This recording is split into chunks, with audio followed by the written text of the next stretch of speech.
For the first time since 2014, first and second will play off in the 2023 Grand Final.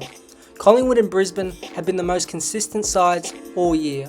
But if you're not supporting one of the teams on Grand Final day, there is one thing we all want: a close game.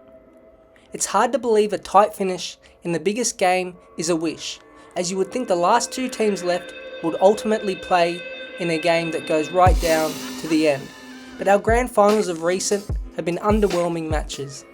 Since the national era of the AFL that began in 1990 to present day, just 7, including the drawn 2010 game, out of the 33 Grand Finals have been decided by under 12 points. It's roughly 21%, or a 1 in 5 chance that the Grand Final will be a close game. But the amount of blowouts and non-competitive matches is even more alarming, as 17 of the 33 games have been margins of 40 plus points. That's over half of the Grand Finals since 1990. But our Grand Finals don't seem to be getting any closer, with the last 4 all continuing on with the trend. Richmond thumped a banged up GWS side in 2019, and after a slow start the following year against Geelong, blew them away late. And a blitz by Melbourne against the Western Bulldogs ended that game early in the fourth quarter.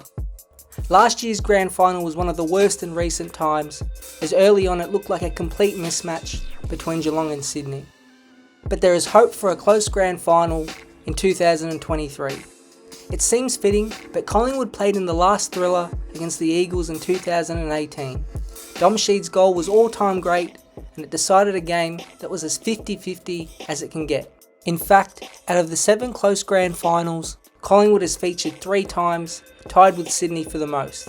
One of those occasions was against the Brisbane Lions, in a 9-point game that ended with Brisbane holding up the cup. Hopefully, we can get a match fitting for a Grand Final.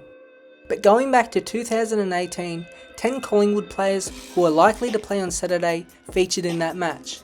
Maynard and Howe will be stationed in defence, while Pendlebury, Adams, Crisp and Sidebottom are still big contributors in the midfield, while De Goey, who kicked 3 goals in 2018, will join them. Cox and Myercheck will be important forward targets, and Hoskin Elliott is a mainstay winger. The experience in the game is with Collingwood.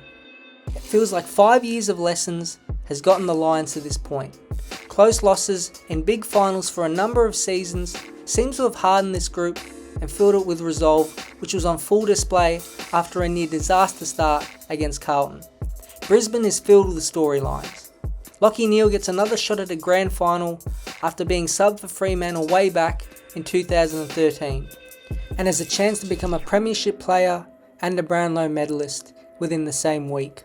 Josh Dunkley can become a Brisbane great in just 1 season after coming over from the Bulldogs, but the hard luck stories of young Ashcroft and of veterans in Rich and Gunston will be there, and Payne may join them if he can't overcome a sore ankle.